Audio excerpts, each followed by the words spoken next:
So my dear students, अब हम लोग आ चुके हैं लगभग लास्ट वीडियो में और ये काफ़ी इंपॉर्टेंट कॉन्सेप्ट है, समझने की कोशिश करना। एस्केप वेलोसिटी की बात करेंगे, ठीक है। एस्केप वेलोसिटी की बात करेंगे, कैसे इसका डेरिवेशन निकालना है, आखिर ये एस्केप वेलोसिटी होता क्या है। बात ये हो रही है कि इस ऑब्जेक्ट को मैं कितनी तेज़ फेंकूँ, कितने ज़ोर से फेंकूँ ऊपर कि ये नीचे आए ही ना। देखो, इसको ऊपर किया तो नीचे आ गया, इसको फेंका फिर नीचे आ गया, लेकिन मैं ये बोल रहा हूँ कि मैं इसको इतनी ज़ोर से ऊपर फेंकूँ कि ये नीचे ही ना आए। तो वो कितनी ज़ोर से मैं फेंकूँ, कितनी वेलोसिटी से फेंकूँ, ये पता करने की बात अभी हम लोग सोच रहे हैं। लेकिन उसको करने से पहले हमें एक और चीज़ सीखनी पड़ेगी जिसे हम कहते हैं पोटेंशियल एनर्जी। तो पोटेंशियल एनर्जी अगर आपको याद हो तो आप सबको ही याद होगा कि आखिर potential energy and kinetic energy होता क्या है। तो काइनेटिक एनर्जी का फॉर्मूला आपने 9th क्लास में पढ़ा होगा, वो होता है हाफ mv का स्क्वायर, राइट। अब यहाँ हम एस्केप वेलोसिटी की बात कर रहे हैं तो मैं ESC लिख दे रहा हूँ, क्लियर है। अच्छा ये बताओ, पोटेंशियल एनर्जी का फॉर्मूला क्या पढ़ा है आपने? आपने पोटेंशियल एनर्जी का फॉर्मूला पढ़ा था mgh, अगर आपको याद हो तो, राइट। अब देखो, ये हो गई आपकी अर्थ, ये हो गई आपकी अर्थ, ठीक है। तो जब हम लोग ये mgh वाला कॉन्सेप्ट पढ़ रहे थे तो हमने क्या बोला था कि अगर मैं इसकी हाइट बढ़ाता जाऊंगा तो पोटेंशियल एनर्जी बढ़ता जाएगा, और हाइट कम करता जाऊंगा तो पोटेंशियल एनर्जी कम होती जाएगी। अगर हाइट ज़ीरो है तो हम कहते थे कि पोटेंशियल एनर्जी ज़ीरो है। लेकिन ये तब की बात है जब ग्रेविटी हम लोग क्या कांस्टेंट लेते थे, यानी कि 10 या फिर 9.8 लेते थे। लेकिन अभी तो मैंने आपको पिछली वीडियो में बताया ना कि ग्रेविटी में वेरिएशन हो रहा है, मतलब ग्रेविटी 9.8 जो हम बोल रहे हैं वो तो सिर्फ सरफेस पे है, सरफेस पे 9.8 है ग्रेविटी, ठीक है। 9.8 मीटर पर सेकंड स्क्वायर कहाँ है? सिर्फ सरफेस पे।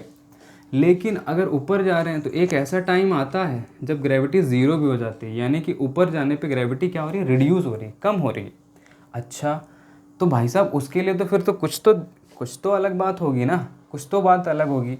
तो वही चीज़ मैं अभी आपको बताने वाला हूँ कि ये वाली जो पोटेंशियल एनर्जी का फॉर्मूला है ये सिर्फ और सिर्फ लिमिटेड है कहाँ? इसके आसपास की चीज़ों का, जहाँ पे ग्रेविटी हम सिर्फ सरफेस के बारे में बता रहे हैं।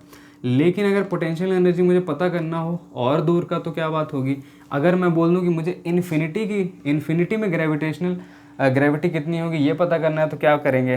तो इस बात को समझने की कोशिश करो कि हमें इसको बताने के लिए नया फार्मूला निकाला गया। जब हम लॉन्ग डिस्टेंसेस की बात करेंगे तो हमें नया फार्मूला निकाला गया, और वो क्या था?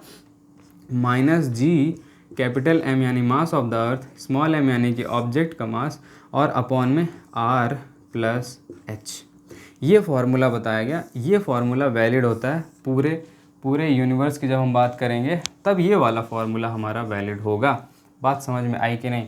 ये वाला लिमिटेड है, ये वाला लिमिटेड है। तो यहाँ हम लोग लिमिटेड बात नहीं कर रहे हैं, यहाँ हम बात कर रहे हैं कि अगर ऑब्जेक्ट बहुत दूर इन्फिनिटी पे भी चला जाए तो क्या बात होगी, ठीक है। I hope you are getting my point. तो पहली बात तो मैंने बताया कि ग्रेविटी यहाँ पे सरफेस पे 9.8 मीटर पर सेकंड स्क्वायर होता है, और एक ऐसी दूरी यानी कि बहुत दूर अगर जाएंगे, इन्फिनिटी पे चले जाएंगे तो ग्रेविटी क्या हो जाती है? ज़ीरो हो जाती है। अच्छा ठीक है, अगर आपको इतनी बात समझ में आई तो हम लोग थोड़ा आगे बढ़ते हैं। तो चलो, सपोज़ करो कि ये एक कोई लड़का है, ठीक है, जो कि यहाँ पर है। तो सरफेस पे अगर कोई चीज़ है और अगर हम उसको ऊपर फेंकना चाहें, अगर हम ऊपर करना चाहें तो दो चीज़ें होंगी। एक तो उसकी कोई काइनेटिक एनर्जी होगी, और दूसरी क्या होगी? उसकी पोटेंशियल एनर्जी होगी। और इसी को हम लोग क्या बोल देते हैं? Total energy. तो टोटल एनर्जी क्या होगी? Kinetic energy plus potential energy. कहाँ पर? On the surface of the earth. अब हम अगर किसी चीज़ को ऊपर भेज रहे हैं तो ऊपर जाने पे ग्रेविटी क्या हो जाती है? ज़ीरो। और जैसे ही ग्रेविटी ज़ीरो हो गई तो हमारा जो, आप इस फॉर्मूले को भी देख सकते हैं कि अगर हम डिस्टेंस बढ़ाते जा रहे हैं और हम इन्फिनिटी पे जा रहे हैं, कहाँ जा रहे हैं? इन्फिनिटी पे। ये कहाँ पे की बात हो रही है? सरफेस की। एक सेकेंड, ये बात कहाँ की हो रही है? सरफेस की। ये सरफेस की बात हो रही है और ये इन्फिनिटी की बात हो रही है। इन्फिनिटी मतलब बहुत दूर होता है, ठीक है। तो ये कहाँ की बात हो रही है? इन्फिनिटी की। तो देखो, यहाँ पर कुछ तो पोटेंशियल एनर्जी होगी और कुछ तो काइनेटिक एनर्जी होगी। ऐसे ही यहाँ पर भी, अब अगर कोई चीज़ ऊपर चली गई है, बहुत दूर जा रही, देखो ना, बहुत दूर जा रही, अगर बहुत दूर जा रही है, अगर ये चीज़ बढ़ता जा रहा है तो पोटेंशियल एनर्जी क्या होगा? कम होता जाएगा। तो इन्फिनिटी, अगर हम यहाँ पे इन्फिनिटी ला दें तो पोटेंशियल एनर्जी इन्फिनिटी पे क्या हो जाएगा? इन्फिनिटी पे पोटेंशियल एनर्जी जो है आपका, यहाँ नहीं, थोड़ा ऐसे लिखता हूँ, पोटेंशियल एनर्जी यहाँ पे क्या हो जाएगा आपका 0 हो जाएगा, ठीक है। और अगर कोई भी चीज़ रुकी हुई है, जब ग्रेविटी होगी ही नहीं, जब ग्रेविटी होगी ही नहीं तो वो नीचे को आएगा ही नहीं। जब नीचे को नहीं आ रहा तो रेस्ट पे है, और अगर कोई चीज़ रेस्ट पे है तो उसकी काइनेटिक एनर्जी क्या हो जाएगी, उसका मतलब रेस्ट पे होने का मतलब ये है कि काइनेटिक एनर्जी 0 हो गई। तो हमने देखा कि जो टोटल एनर्जी एट इन्फिनिटी है, ये इन्फिनिटी का सिंबल है, टोटल एनर्जी एट इन्फिनिटी क्या हो गई 0, मतलब potential energy plus kinetic energy 0 0 0 है। यहाँ पे देखा हमने सरफेस पे, सरफेस की टोटल एनर्जी क्या हो गई, इसको मैं एस ले लेता हूँ, सरफेस की टोटल एनर्जी क्या होगी, kinetic energy plus potential energy. क्या ये बात समझ में आई? ये बात समझ में आई कि नहीं? अगर ये बात समझ में आ गई तो आगे हम लोग देखते हैं, आगे क्या चीज़ है कि हमने एक और कॉन्सेप्ट पढ़ा हुआ है कि energy can neither be created nor be destroyed.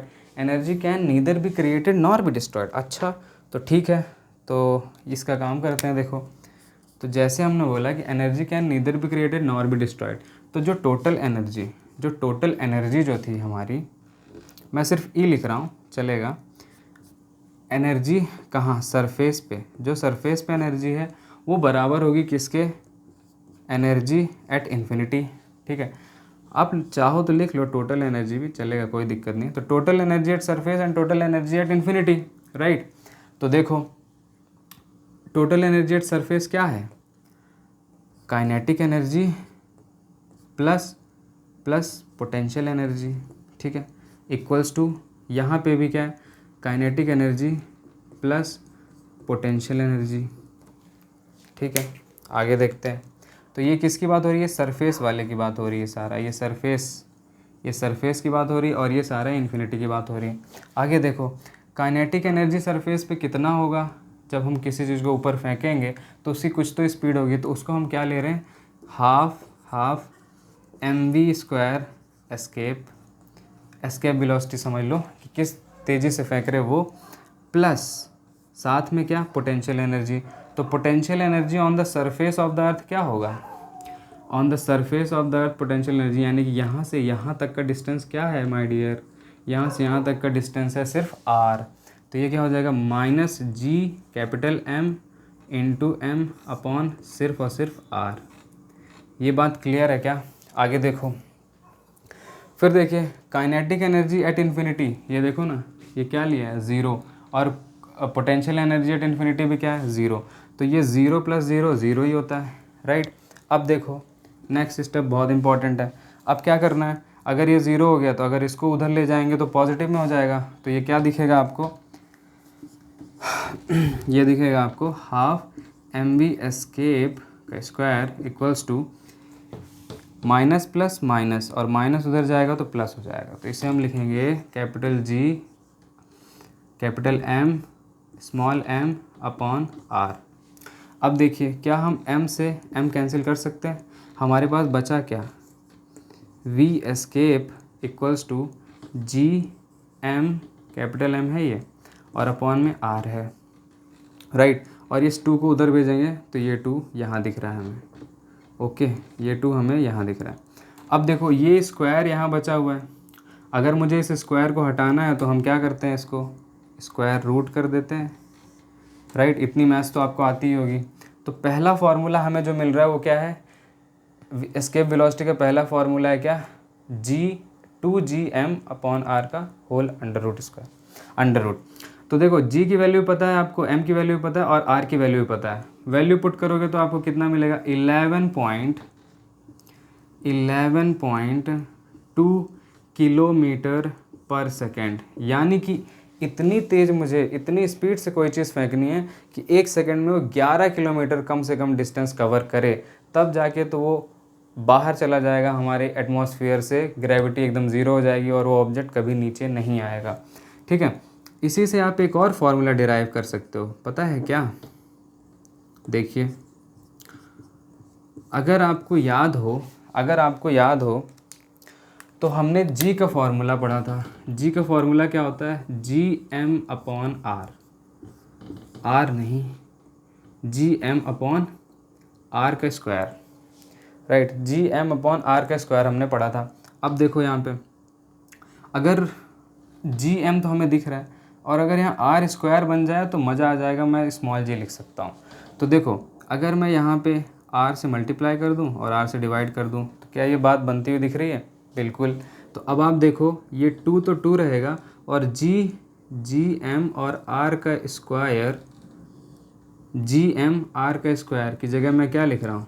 Ji only, और ये एक सिंपल सा आर। अब आप इसकी भी वैल्यू पुट करोगे 9.8 और यहाँ पे 6.4 इंटू 10⁻⁶, तो भी आपको वैल्यू क्या मिलेगी? 11.2 किलोमीटर पर सेकेंड। ठीक है, तो ये है आपकी एस्केप वेलोसिटी, और यही चीज़ है जो कि रॉकेट वगैरह में यूज़ होता है। जब रॉकेट का फ्यूल बना रहे होते हैं लोग बाग, तो यही देखते हैं कि आखिर कितनी एनर्जी देगा। इसकी एनर्जी कम से कम इतनी होनी चाहिए, इससे ज़्यादा हो जाए तो चलेगा। हमें बस क्या करना होता है, सैटेलाइट्स को या फिर जो ऑब्जेक्ट्स हैं हमारे, उनको इतनी दूर फेंकना होता है कि वो कम से कम फ्री फॉल की कंडीशन में रुके रहें, वो कभी नीचे आए ही ना। और अगर नीचे नहीं आएगा तो हमें कोई दिक्कत ही नहीं होगी। So this is what your chapter is all about, और यही चीज़ें हम लोगों को पढ़ना होता है। एक और सिंपल सा है कि अगर कोई भी चीज़, कोई भी ऑब्जेक्ट अगर आप ऊपर फेंकते हैं तो आपको ग्रेविटी नेगेटिव लेना होता है, और अगर कोई भी चीज़ नीचे आ रही होती है, उसका नेचर ही है कोई भी चीज़ को नीचे आने का, तो तब हम ग्रेविटी क्या लेते हैं? पॉजिटिव लेते हैं। एक वेटलेसनेस की भी सिचुएशन आती है, वो एक ऐसा सिचुएशन है जब हम किसी भी चीज़ को फ्री फॉल में छोड़ देते हैं, तो उसमें वेटलेसनेस जैसी कंडीशन आ जाती है। Are you getting my point? तो इस तरह से हम लोग चीज़ों को पढ़ा हमने, और ग्रेविटेशन चैप्टर आपका कंप्लीट होता है with these kind of derivations. I hope आपको ये बातें समझ में आई होंगी, और न्यूमेरिकल ज़रूर करना ताकि आपको अंडरस्टैंडिंग आए। Thank you so much.